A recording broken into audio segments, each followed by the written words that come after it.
नमस्कार। आज मैं मन्नू भंडारी जी द्वारा रचित कहानी यही सच है का छठा तथा अंतिम भाग लेकर आई हूँ।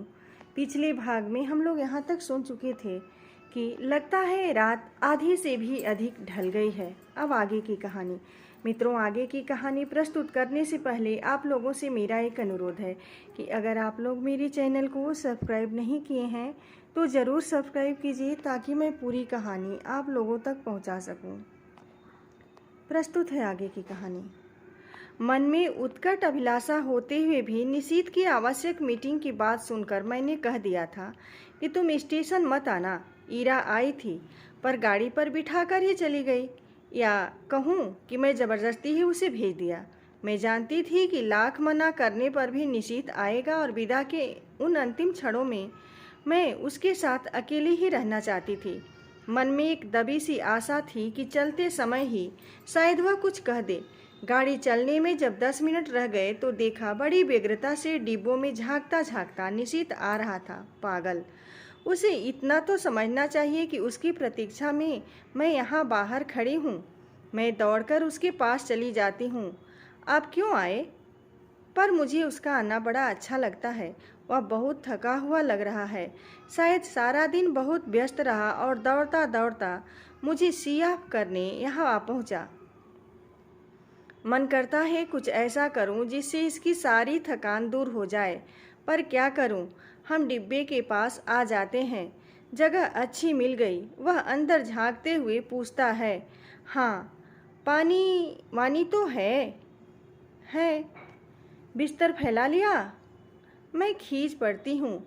वह शायद समझ जाता है, सो चुप हो जाता है। हम दोनों एक क्षण को एक दूसरे की ओर देखते हैं। मैं उसकी आंखों में विचित्र सी छायाएं देखती हूँ, मानो कुछ है जो उसके मन में घुट रहा है, उसे मथ रहा है, पर वह कह नहीं पा रहा है। वह क्यों नहीं कह देता? क्यों नहीं अपने मन की इस घुटन को हल्का कर लेता? आज भीड़ विशेष नहीं है। चारों ओर नज़र डालकर वह कहता है, मैं भी एक बार चारों ओर देख लेती हूँ, पर नज़र मेरी बार बार घड़ी पर ही जा रही है। जैसे जैसे समय सरक रहा है मेरा मन किसी गहरे अवसाद में डूब रहा है। मुझे कभी उस पर दया आती है तो कभी खींच। गाड़ी चलने में केवल 3 मिनट बाकी रह गए हैं। एक बार फिर हमारी नज़रें मिलती हैं। ऊपर चढ़ जाओ, अब गाड़ी चलने वाली है। बड़ी असहाय सी नज़र से मैं उसे देखती हूँ, मानो कह रही हूँ तुम ही चढ़ा दो, पर फिर धीरे धीरे चढ़ जाती हूँ। दरवाजे पर मैं खड़ी हूँ और वह नीचे प्लेटफार्म पर। जाकर पहुँचने की खबर देना। जैसे ही मुझे इधर कुछ निश्चित रूप से मालूम होगा तुम्हें सूचना दूंगा। मैं कुछ बोलती नहीं, बस उसे देखती रहती हूँ। सीटी, हरी झंडी, फिर सीटी। मेरी आंखें छलछला आती हैं। गाड़ी एक हल्के से झटके के साथ सरकने लगती है। वह गाड़ी के साथ कदम आगे बढ़ाता है और मेरे हाथ पर धीरे से अपना हाथ रख देता है। मेरा रोम रोम सिहर उठता है। मन करता है चिल्ला पड़ूं। मैं सब समझ गई निशीथ, सब समझ गई। जो कुछ तुम इन 4 दिनों में नहीं कह पाए वह तुम्हारे इस क्षणिक स्पर्श ने कह दिया। विश्वास करो, यदि तुम मेरे हो तो मैं भी तुम्हारी हूँ, केवल तुम्हारी, एकमात्र तुम्हारी। पर मैं कुछ कह नहीं पाती, बस साथ चलते निशीथ को देखती भर रहती हूँ। गाड़ी के गति पकड़ते ही वह हाथ को जरा सा दबाकर छोड़ देता है। मेरी छलछलाई आंखें मुझ जाती हैं। मुझे लगता है यह स्पर्श, यह सुख, यह क्षण ही सत्य है, बाकी सब झूठ है। अपने को भूलने का, भरमाने का, छलने का असफल प्रयास है। आंसू भरी आंखों से मैं प्लेटफार्म को पीछे छूटता हुआ देखती हूँ। सारी आकृतियाँ धुंधली सी दिखाई देती हैं। असंख्य हिलते हुए हाथों के बीच निशीथ के हाथ को, उस हाथ को जिसने मेरा हाथ पकड़ा था, ढूंढने का असफल प्रयास करती हूँ। गाड़ी प्लेटफार्म को पार कर जाती है और दूर दूर तक कलकत्ता की जगमगाती बत्तियां दिखाई देती हैं। धीरे धीरे वे सब दूर हो जाती हैं, पीछे छूट जाती हैं। मुझे लगता है यह दैत्याकार ट्रेन मुझे मेरे घर से कहीं दूर ले जा रही है, अनदेखी अनजानी राहों में गुमराह करने के लिए, भटकाने के लिए। बोझिल मन से मैं अपने फैलाए हुए बिस्तर पर लेट जाती हूँ। आंखें बंद करते ही सबसे पहले मेरे सामने संजय का चित्र उभरता है। कानपुर जाकर मैं उसे क्या कहूँगी? इतने दिनों तक उसे छलती आई, अपने को छलती आई, पर अब नहीं। मैं उसे सारी बात समझा दूंगी। कहूँगी, संजय, जिस संबंध को टूटा हुआ जानकर मैं भूल चुकी थी, उसकी जड़ें हृदय की किन अतल गहराइयों में जमी हुई थी, उसका एहसास कलकत्ता में निशीथ से मिलकर हुआ। याद आता है, तुम निशीथ को लेकर सदैव ही संदिग्ध रहते थे, पर तब मैं तुम्हें ईर्ष्यालु समझती थी। आज स्वीकार करती हूँ कि तुम जीते, मैं हारी।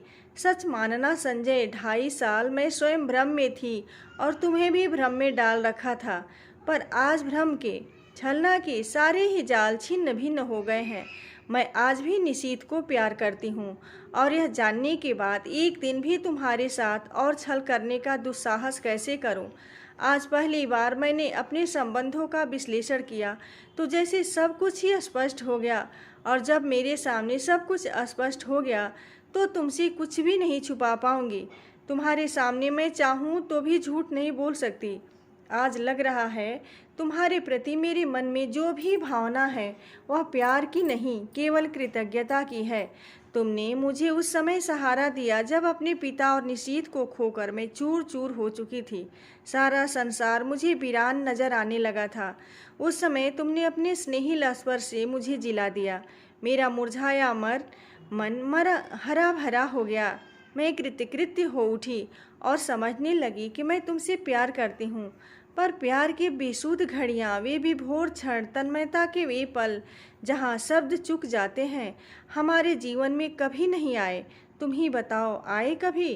तुम्हारे असंख्य आलिंगनों और चुंबनों के बीच भी एक क्षण के लिए भी तो मैंने कभी तन मन की शुद्ध बिसरा देने वाली पुलक या मादकता का अनुभव नहीं किया। सोचती हूँ, निशीथ के चले जाने के बाद मेरे जीवन में एक विराट शून्यता आ गई थी, एक खोखलापन आ गया था। तुमने उसकी पूर्ति की, तुम पूरक थे। मैं गलती से तुम्हें प्रियतम समझ बैठी। मुझे क्षमा कर दो संजय और लौट जाओ। तुम्हें मुझ जैसी अनेक दीपाएं मिल जाएंगी जो सचमुच ही तुम्हें प्रियतम की तरह प्यार करेंगी। आज एक बात अच्छी तरह जान गई हूँ कि प्रथम प्रेम ही सच्चा प्रेम होता है। बाद में किया हुआ प्रेम तो अपने को भूलने का, भरमाने का प्रयास मात्र होता है।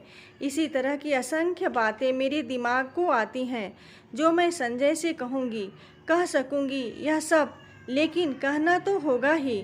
उसके साथ अब एक दिन भी छल नहीं कर सकती। मन से किसी और की आराधना करके तन से उसकी होने का अभिनय करती हूँ। छी, नहीं जानती।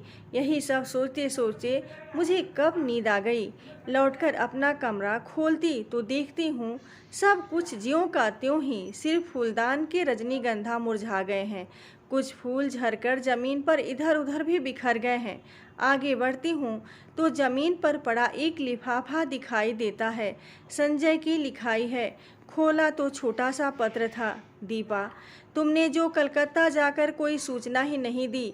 मैं आज ऑफिस के काम से कटक जा रहा हूँ। 5-6 दिन में लौट आऊँगा। तब तक तुम ही आ जाओगी। जानने की उत्सुक हूँ कि कलकत्ता में क्या हुआ। तुम्हारा संजय। एक लंबा निश्वास निकल जाता है। लगता है एक बड़ा बोझ हट गया। इस अवधि में तो मैं अपने को अच्छी तरह तैयार कर लूँगी। नहा धोकर सबसे पहले मैं निशीथ को पत्र को लिखती हूँ। उसकी उपस्थिति से जो हिचक मेरे होठ बंद किए हुए थी, दूर रहकर वह अपने आप ही टूट जाती है। मैं स्पष्ट शब्दों में लिख देती हूँ कि चाहे उसने कुछ नहीं कहा, फिर भी मैं सब कुछ समझ गई हूँ।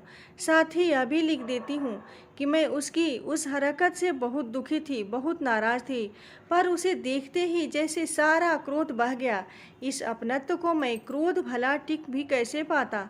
लौटी हूँ तब से न जाने कैसी रंगिनी और मादकता मेरी आंखों के आगे छाई है। एक खूबसूरत से लिफाफे में उसे बंद करके मैं स्वयं पोस्ट करने जाती हूँ। रात में सोती हूँ तो अनायास ही मेरी नज़र सूने फूलदान पर जाती है। मैं करवट बदलकर सो जाती हूँ। आज निशीथ को पत्र लिखे 5वां दिन है। मैं तो कल ही उसके पत्र की राह देख रही थी, पर आज की भी 2 डाकें निकल गई। जाने कैसे सुना सुना अनमना अनमना लगता रहा सारा दिन। किसी भी तो काम में जी नहीं लगता। क्यों नहीं लौटती डाक से ही उत्तर दे दिया उसने। समझ में नहीं आता कैसे समय गुजारूं। मैं बाहर बालकनी में जाकर खड़ी हो जाती हूँ। एकाएक ख्याल आता है कि पिछले 2.5 सालों से करीब इसी समय यहीं खड़े होकर मैंने संजय की प्रतीक्षा की है। क्या आज मैं संजय की प्रतीक्षा कर रही हूँ या मैं निशीथ के पत्र की प्रतीक्षा कर रही हूँ? शायद किसी की नहीं, क्योंकि जानती हूँ कि तुम दोनों में से कोई भी नहीं आएगा। फिर निरुद्देश्य सी कमरे में लौट पड़ती हूँ। शाम का समय मुझसे घर में नहीं काटा जाता। रोज ही तो संजय के साथ घूमने निकल जाया करती थी। लगता है यहीं बैठे रही तो दम घुट ही जाएगा। कमरा बंद करके मैंने अपने को धकेलती सी सड़क पर ले जाती हूँ। शाम का धुंधलका मन के बोझ को और भी बढ़ा देता है। कहाँ जाऊं? लगता है जैसे मेरी राहें भटक गई, मंजिल खो गई। मैं स्वयं नहीं जानती आखिर मुझे जाना कहाँ है। फिर भी निरुद्देश्य से चलती रहती हूँ, पर आखिर कब तक यूँ भटकती रहूँ? हार कर लौट पड़ती हूँ। आते ही मेहता साहब की बच्ची का तार एक लिफाफा देती है। आते ही मेहता साहब की बच्ची तार का एक लिफाफा देती है। धड़कते दिल से मैं उसे खोलती हूँ। ईरा का तार था। नियुक्ति हो गई है, बधाई है। इतनी बड़ी खुशखबरी पाकर भी जाने क्या है कि खुश नहीं हो पाती। यह खबर तो निशीथ भेजने वाला था। एकाएक ही विचार मन में आता है, क्या जो कुछ मैं सोच गई वह निरा भ्रम ही था, मात्र मेरी कल्पना, मेरा अनुमान? नहीं नहीं, उस स्पर्श को मैं भ्रम कैसे मान लूँ जिसने मेरे तन मन को डुबो दिया था, जिसके द्वारा उसके हृदय की एक एक परख मेरे सामने खुल गई थी। लेख पर बिताए उन मधुर क्षणों को भ्रम कैसे मान लूँ जहाँ उसका मौन ही मुखरित होकर सब कुछ कह गया था। आत्मीयता के वे अनकहे क्षण। तो फिर उसने पत्र क्यों नहीं लिखा? क्या कल उसका पत्र आएगा? क्या आज भी उसे वही हिचक रोके हुए है? तभी सामने की घड़ी टन टन करके 9 बजाती है। मैं उसे देखती हूँ। यह संजय की लाई हुई है। लगता है जैसे यह घड़ी घंटे सुना सुना कर मुझे संजय की याद दिला रही है। फहराते ये हरे पर्दे या हरी बुक रैक या टेबल या फूलदान सभी तो संजय के ही लाए हुए हैं। मेज पर रखा यह पेन उसने मुझे सालगिरह पर लाकर दिया। अपनी चेतना के इन बिखरे सूत्रों को समेटकर मैं फिर पढ़ने का प्रयास करती हूँ, पर पढ़ नहीं पाती। हार कर मैं पलंग पर लेट जाती हूँ। सामने के फूलदान का सुनापन मेरे मन के सुनेपन को और अधिक बढ़ा देता है। मैं कसकर आंखें मूंद लेती हूँ। एक बार फिर मेरी आंखों के आगे लेक का स्वच्छ नीला जल उभर जाता है, जिसमें छोटी छोटी लहरें उठ रही हैं। उस जल की ओर देखते ही निशीथ की आकृति उभर कर आती है। वह लाख जल की ओर देखे, पर चेहरे पर अंकित उसके मन की हलचल को मैं आज भी इतनी दूर रहकर भी महसूस करती हूँ। कुछ न कह पाने की मजबूरी, उसकी विवशता, उसकी घुटन आज भी मेरे सामने साकार हो उठती है। धीरे धीरे लेक के पानी का विस्तार सिमट जाता है और एक छोटी सी राइटिंग टेबल में बदल जाता है, और मैं देखती हूँ कि एक हाथ में पेन लिए और दूसरे हाथ की उंगलियों को बालों में उलझाए निशीथ बैठा है। वही मजबूरी, वही विवशता, वही घुटन लिए। वह चाहता है पर जैसे लिख नहीं पाता। वह कोशिश करता है पर उसका हाथ बस काँप कर रह जाता है। ओह, लगता है उसकी घुटन मेरा दम घोंट कर रख देगी। मैं एकाएक ही आंखें खोल देती हूँ। वही फूलदान, पर्दे, मेज, घड़ी। आखिर आज निशीथ का पत्र आ गया। धड़कते दिल से मैंने उसे खोला। इतना छोटा सा पत्र। प्रिय दीपा, तुम अच्छी तरह पहुंच गई, यह जानकर प्रसन्नता हुई। तुम्हें अपनी नियुक्ति का तार तो मिल ही गया होगा। मैंने कल ही ईरा जी को फ़ोन करके सूचना दी थी और उन्होंने बताया था कि तार दे देंगी। ऑफिस की ओर से भी सूचना मिल जाएगी। इस सफलता के लिए मेरी ओर से हार्दिक बधाई स्वीकार करना। सच में मैं बहुत खुश हूँ कि तुम्हें यह काम मिल गया। मेहनत सफल हो गई। शेष फिर। शुभेच्छु निशीथ। बस धीरे धीरे पत्र के सारे शब्द आंखों के आगे लुप्त हो जाते हैं। रह जाता है केवल शेष फिर। तो फिर अभी उसके पास कुछ लिखने को शेष है। क्यों नहीं लिख दिया उसने अभी? क्या लिखेगा वह? दीप, मैं मुड़कर दरवाजे की ओर देखती हूँ। रजनीगंधा के ढेर सारे फूल लिए मुस्कुराता सा संजय खड़ा है। एक क्षण मैं संज्ञा शून्य सी उसे इस तरह देखती हूँ, मानो पहचानने की कोशिश कर रही हूँ। वह आगे बढ़ता है तो मेरी खोई हुई चेतना लौटती है और विक्षिप्त सी दौड़ी उसे लिपट जाती हूँ। क्या हो गया है तुम्हें? पागल हो गई हो क्या? तुम कहाँ चले गए थे संजय? और मेरा स्वर टूट जाता है। अनायासी आंखों से आंसू बह चलते हैं। क्या हो गया? कलकत्ता का काम नहीं मिला क्या? मारो भी गोली काम को। तुम इतनी परेशान क्यों हो रही हो उसके लिए? पर मुझसे कुछ नहीं बोला जाता। बस मेरी बाहों की जकड़ कसती जाती है। रजनीगंधा की महक धीरे धीरे मेरे तन मन पर छा जाती है।